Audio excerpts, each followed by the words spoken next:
Oh, subhanallah. Padahal akhirnya berangkat berdua toh. Itu hanya butuh berapa? 6 bulan saja. Makanya tadi untuk sekedar umroh, ketika teman-teman panitia ini meniatkan, insya Allah kita berangkat bareng-bareng. Bagi yang butuh waktu panjang, 6-7 bulan. Jadi bulan apa, Bu? Desember yang akan datang. Desember yang akan datang, itu saya melihat waktu yang sangat realis dan sangat sederhana untuk dicapai, insya Allah.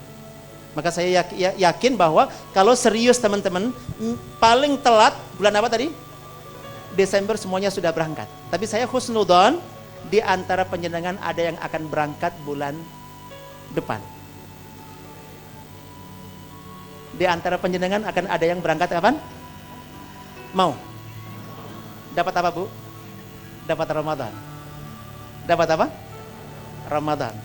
Dan umrah Ramadan itu sebagaimana sabda Nabi kita Muhammad SAW kepada seorang sahabat wanita namanya Ummu Sinan.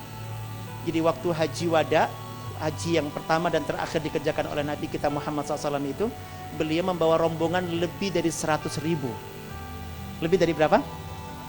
100.000. Itu ketika kondur sampai di Madinah, ada seorang wanita namanya Ummu Sinan sebutannya, itu menjemput suami dan anaknya yang ikut rombongan.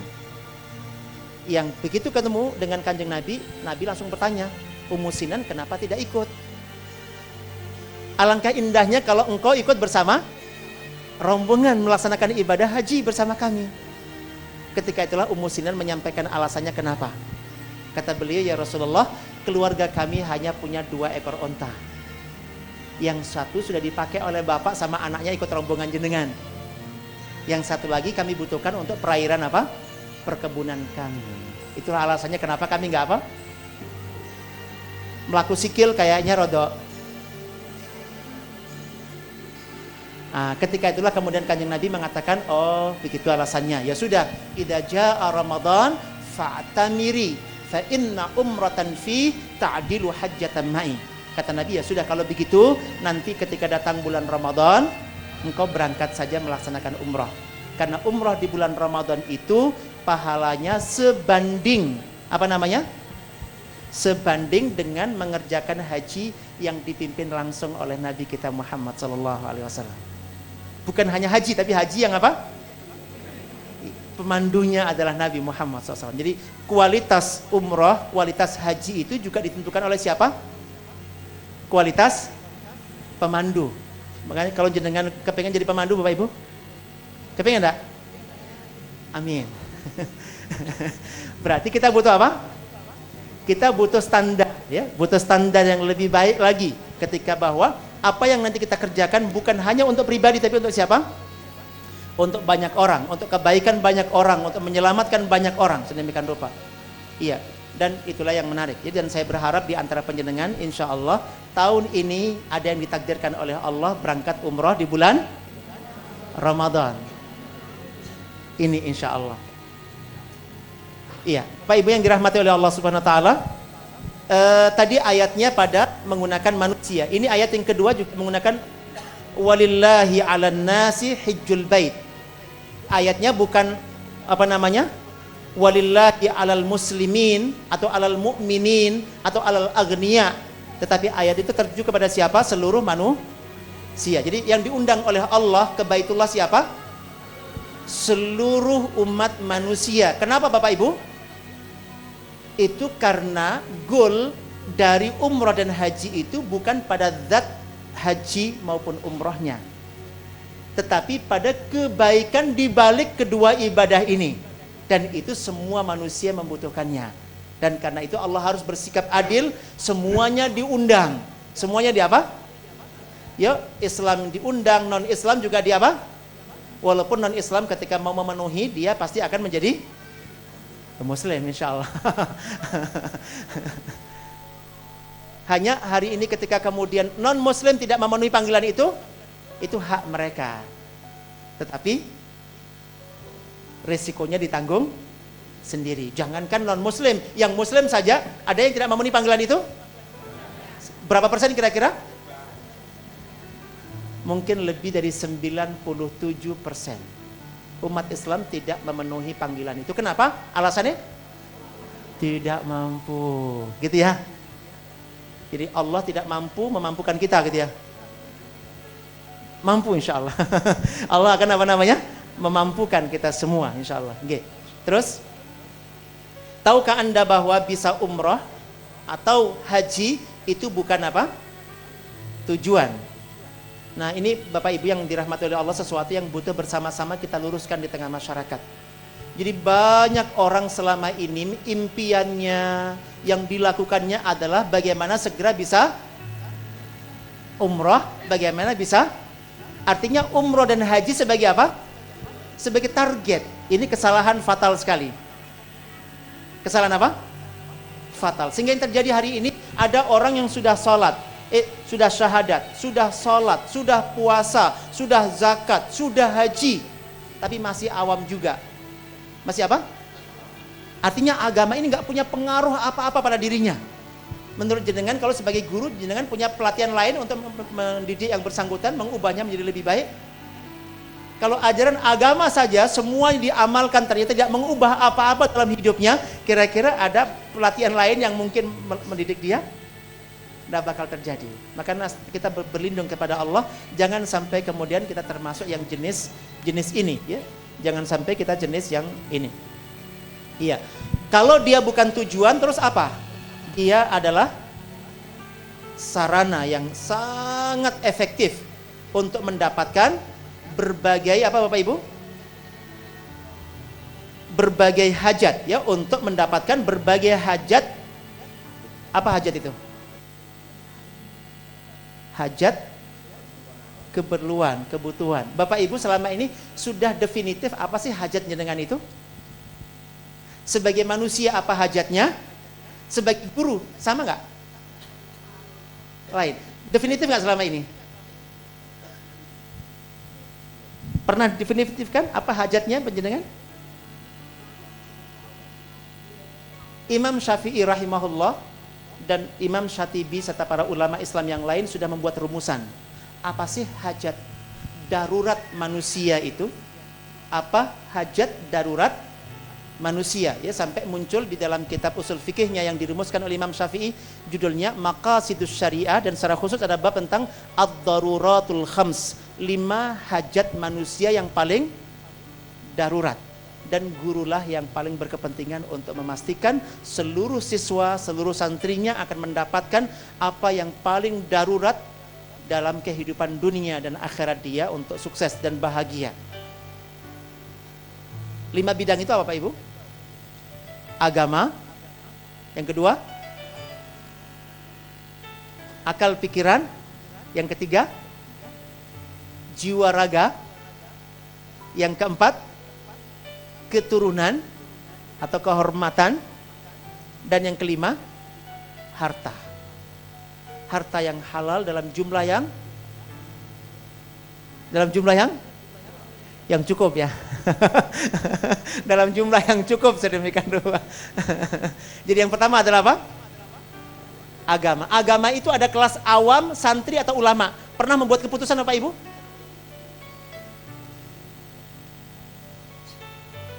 Pernah membuat keputusan dalam bidang agama? Cukup dengan KTP agamanya Islam? Atau mau naik kelas santri atau bahkan ulama? Hasil tergantung dengan niat kita. Hasil tergantung dengan niat kita. Bukan kemampuan kita membayar, bukan lamanya kita belajar, tetapi apa? Nawaitu inilah yang insya Allah menjadi pemandu seberapa hasil yang kita lakukan, yang akan kita dapatkan nanti dari apa yang kita lakukan adalah tergantung dengan apa? Niat. Maka di sini di antara ilmu yang paling penting Bapak Ibu adalah mempelajari tentang niatan-niatan itu. Maka di sini yang kalau kemudian umrah itu bukan tujuan, dia sarana, maka kepentingan apakah yang akan bisa terpenuhi melalui umrah ini yang butuh diurus, dipersiapkan sebelum berangkat. Dan ini cara kita menjadi tamu Allah yang baik. Kenapa? Yang akan memenuhi hajat kita bukan pedagang. Bukan siapa? Tapi siapa? Allah. Dan dari sini kita harus mempersiapkan apa yang akan kita komunikasikan dari mulai berangkat sampai pulang nanti, apa yang akan kita komunikasikan. Ketika kita berangkat subuhan, apa yang mau kita komunikasikan. Ketika mau berangkat duhur, apa yang mau kita komunikasikan. Dan begitu seterusnya. Ketika disediakan mimbar namanya raudhah, apa yang mau dikomunikasikan. Kita disediakan mimbar namanya multazam, apa yang mau dikomunikasikan. Ketika disediakan mimbar namanya Safa dan Marwah, apa yang mau dikomunikasikan? Ketika ada tawaf pertama, apa yang dikomunikasikan? Kedua, ketiga, keempat, sa'i pertama, sa'i kedua, apa yang mau dikomunikasikan? Ketika nanti semua proposal kita akan di ACC, apa yang menjadi hajat-hajat kita? Maka saya berharap yang dirahmati oleh Allah, sejak hari ini kita mulai serius membuat apa namanya? Daftar hajat sukses dunia akhirat itu kayak apa? Insya Allah sederhana, karena posisi kita di atas itu semua. Bagaimana kita menjadi sebab orang lain mendapatkan semua hajat mereka dan bahkan terbaik nanti di bidangnya. Dan itu yang dicontohkan Nabi kita Muhammad sallallahu alaihi wasallam. Jadi Bapak Ibu yang dirahmati Allah, umrah bukan apa? Tujuan. Ini buktinya adalah ayat ke-28 dari surat Al-Hajj. Tadi yang apa namanya, surat Al-Hajj yang 27 adalah apa? Panggilan. Dan bahkan tadi direkomendasi apa? Jalan kaki. Itu artinya Allah serius sekali dalam mengundang kita, tapi kita nggak serius menanggapinya. Kenapa? Rangerti ayatnya, rangerti hadisnya. Padahal ayatnya rekomendasi apa? Jalan kaki. Ibnu Abbas radhiyallahu anhuma yang pakar tafsir itu mengatakan, ya laitani ahujju rajila, alangkah indahnya kalau saja waktu itu saya berangkat haji dengan jalan kaki. Jadi menyesali nasibnya wis sugih disian. Dia berharap waktu turun ya perintah haji itu rong duwe popo, dan akhirnya butuh kepada keutamaan di balik haji itu, akhirnya dia termasuk yang jalan. Berarti diabadikan oleh Allah namanya sampai hari kiamat. Bapak Ibu ada yang mau diabadikan namanya sampai hari kiamat? Mau? Jalan kaki ke sana, Bu. Insya Allah. Jalan kaki ke sana, umrah maupun haji. Nggak mau jalan kaki, ya kita persiapkan dengan sungguh-sungguh insya Allah. Nggak ya, karena jalan kaki resikonya waktunya lebih lama, padahal tugas luar biasa banyaknya. Boleh, tapi kita harus secara serius nanti mempersiapkan dan melakukan apa yang harus kita lakukan supaya secepatnya kita berangkat itu. Oke. Di sini untuk liyashhadu manafi'a lahum, Bapak Ibu jangan perhatikan pada ayat liyashhadu, jadi kata musyahadah itu para ulama bahasa mengatakan musyahadah artinya muayanah, artinya kita hadir secara fisik untuk presentasi langsung kepada Allah apa yang kita hajatkan, baik untuk dirinya, untuk suaminya, untuk istrinya, untuk anak pertama dan keturunannya sampai hari kiamat, untuk anak kedua dan keturunannya sampai hari kiamat, untuk anak ketiga dan keturunannya sampai hari kiamat. Anaknya berapa, Pak? Iya, masing-masing dibawakan proposal sendiri-sendiri, dan baik sekali jenengan ketik biar orang lali. Diapakan? Diketik masing-masing. Ini pelaku perubahan, pelaku sejarah baru insya Allah. Umroh adalah lahirnya kebaikan baru yang akan mensejarah. Layak jenengan buat kenapa namanya? Iya, perencanaan. Kenapa? Allah akan menganggap kecil semua proposal jenengan. Maka sayang ketika satu perjalanan bisa untuk dibuat sejarah sedemikian rupa, kok hanya tadi main-main mangkat sih pokoknya gitu ya. Nanti rugi sampai di saat tiba marengono nggak ada kesempatan kedua. Itu kita rugi banget. Tapi bersyukur kalau ada kesempatan kedua, ketiga, dan saya berdoa Bapak Ibu jenengan bukan hanya sekali dua kali, tapi berapa, Bu? Kenapa? Banyak alasannya. Di luar sana banyak yang butuh diselamatkan umrohnya. Di luar sana banyak yang butuh apa? Diselamatkan, ya, diberdayakan umrah mereka untuk membuat sejarah baru. Dan itu yang insya Allah kehadiran kita melalui kegiatan kita ini dalam rangka itu. Pure, itu insya Allah kita sedikit mengabaikan tentang bisnis-bisnis kecil dengan manusia, kita lebih tertarik dengan apa? Allah subhanahu wa ta'ala, karena itu sebuah transaksi yang sangat menarik. Kita tidak ingin rugi dengan sesuatu yang, kan kalau orang konsentrasinya pada hal yang kecil-kecil, biasanya Pak, yang gede lewat deh gitu ya. Nah, kadang kita butuh bersabar sedikit ngelewatin yang apa namanya? Yang kecil. Untuk apa? dapat yang gede. Nah, nanti kita akan diajarkan melalui puasa bagaimana menahan diri tidak tergoda dengan yang kecil-kecil itu. Karena apa? Ada keuntungan yang jauh lebih besar. Tapi kalau sibuknya dengan kecil-kecil, ya oleh recehan terus. Wakes ya oleh Pak gitu ya. Tapi dihitung lu kok ya sidik angkanya gitu ya. Tapi insya Allah ketika kita nanti belajar melalui materi puasa yang insya Allah kita juga sampaikan materi itu nanti di forum sekolah kita, dari mulai syahadat, salat, puasa, zakat, dan umrah serta haji, ini kita insya Allah akan bahas ulang di forum apa? Sekolah, di forum pertemuan sekolah kita, dan bagaimana masing-masing dengan penekanan perubahan yang ditimbulkannya apa. Sehingga nanti ketika umroh dan haji ini kita sedang berbicara masalah rencana perubahan bahkan untuk umat manusia setelah kita meninggal dunia melalui anak pertama dan keturunannya, anak kedua dan keturunannya, anak ketiga dan keturunannya. Dan ini yang kita ingin. Maka diundang ke Mekah dalam rangka apa, Bu? Bukan manasik. Bukan apa? Bukan manasik. Tujuan pertama kita diundang oleh Allah bukan manasiknya, tapi apa? Liyashhadu manafi'alahum, untuk kita hadir secara fisik dan menerima langsung dari Allah semua jenis manfaat duniawi ukhrawi kita. Nah, baru yang kedua, wa yadhkurusmallahi, ini manasiknya. Cuman itu strategi untuk mendapatkan yang pertama. Nah, problem kita hari ini yang pertama diilhamkan, langsung diajari apa? Manasiknya. Problem kita selama ini adalah Arab umrah manasiknya berapa kali, Bu? 1 kali dalam 2 jam. Sedemikian rupa gitu. Apa yang mau dicapai? Nanti ada tasbih dari Cina. Ada sajadah dari Turki yang mau dikejar di sana gitu, dengan manasik terlalu sederhana itu gitu ya. Ini yang jadi problem kita hari ini. Kenapa? Karena di panitia ini oleh pedagang, bukan oleh apa? Oleh dunia pendidikan, oleh aktivitas pendidikan, ya, bukan oleh guru, bukan oleh pendidik. Dan ini kerugian yang sangat besar. Dan ini insya Allah kita mulai kampanyekan. Bapak Ibu yang dirahmati oleh Allah, sayang sekali ketika kemudian puncak pendidikan dalam Islam ini justru dilepaskan dari peran dan fungsi kependidikannya. Ini yang insya Allah kita perjuangkan, kita akan kembalikan. Maka ke depan Bapak Ibu, saya berharap anak-anak SD kita sebelum lulus sudah ya teori ya praktek. Kita di SMP belum lulus sudah ya teori dan praktek. Anak-anak SMA ke depan makanya kan butuh guru banyak, Bu ya. Siap, Bu? Siap? Mendampingi mereka naik Gua Hira? Mendampingi mereka naik Gua Sur? Kita punya materi di Gua Sur namanya menjadi yang terbaik di bidangnya, dan nomor 1 di situ adalah sunnah Nabi Muhammad SAW. Jadi di Gua Sur kita punya materi apa? Menjadi yang terbaik dan nomor 1 di bidangnya adalah sunnah Nabi kita Muhammad di tengah ketiadaan dan minusnya fasilitas. Bahkan dikepung oleh makar yang luar biasa, Nabi bertahan dengan idealisme itu, mengantarkan Abu Bakar menjadi yang terbaik di bidangnya, Umar terbaik di bidangnya, dan begitu seterusnya, masing-masing terbaik di bidangnya. Tercapai enggak? Innamal a'malu binniyat wa innamal likulli imri'in ma nawa. Dan strategi Nabi hijrah dan langkah pertama di Gua Sur. Makanya kita bahas materi itu di mana? Di atas Gua Sur.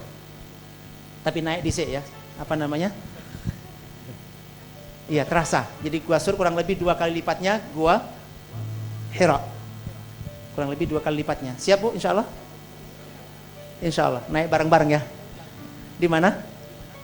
Gua Hira dan Gua Sur ya. Di Gua Hira dan Gua Sur kita napak tilas mengambil aspek pendidikan dari apa yang dilakukan oleh Nabiullah Ibrahim dan juga oleh Nabi kita Muhammad sallallahu alaihi wasallam. Iya, setiap profesi membutuhkan keahlian dan mentalitas khusus.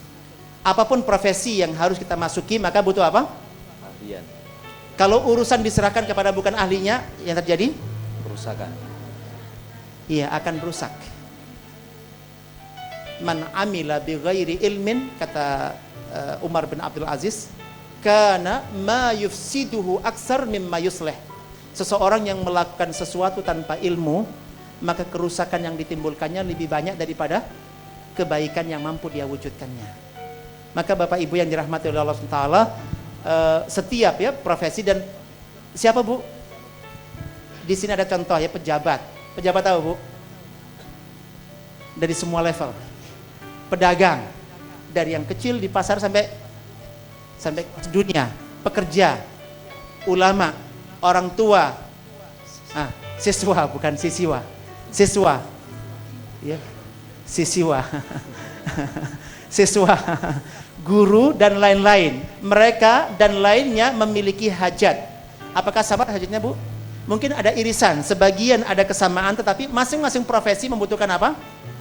Nanti ada sesuatu yang spesifik di situ. Apakah agama Islam memenuhi hajat seseorang? Apakah Islam memenuhi hajat setiap orang di profesi yang berbeda? Ya, ketika dia membutuhkan ya kompetensi, keahlian tertentu, mentalitas tertentu, apakah Islam bisa memenuhinya? Itu yang terjadi. Allah bisa memenuhinya. Hanya problem kita hari ini adalah semua rangkaian ibadah dilakukan tetapi tidak mengubah apa-apa. Ini jadi persoalan. Makanya ini yang butuh kita urus kembali. Mereka dan lainnya memiliki hajat dan kebutuhannya sendiri-sendiri. Ya, terus. Dan saya yakin hajat guru melebihi hajat orang biasa. Maksudnya orang lain tadi yang pejabat bla bla bla tadi, yang paling banyak hajatnya siapa, Bu? Guru. Kenapa? Karena gurulah pelahir dan penyedia SDM yang dibutuhkan oleh masing-masing profesi. Jadi kalau kita hari ini punya masalah dengan SDM di masing-masing bidang, ini berasal dari mana, Bapak Ibu? Gurunya. Gurunya kenapa? Kurang gaji itu cukup, Bu, sekarang ini, Bu? Cukup ya, alhamdulillah. Cukup untuk berangkat umroh insyaallah. Guru membutuhkan mental pemberi tanpa apa, Bu? Berharap. Ada namanya mental pemberi dan tidak berharap apa? Balasan. Ucapan terima kasih, matur nuwun, balasan dari siapapun. Karena apa? Kalau itu yang dilakukan pasti akan kecewa. Pasti akan apa? Kalau kita akan memberi diukur dengan yang kita dapatkan dari manusia, kita akan menurunkan derajat kita serendah-rendahnya sehingga kita akan mengukur ya sebandinglah mereka ngasih kecil ya kita kasih apa? Cuman akhirnya kualitas kita justru rendah. Maka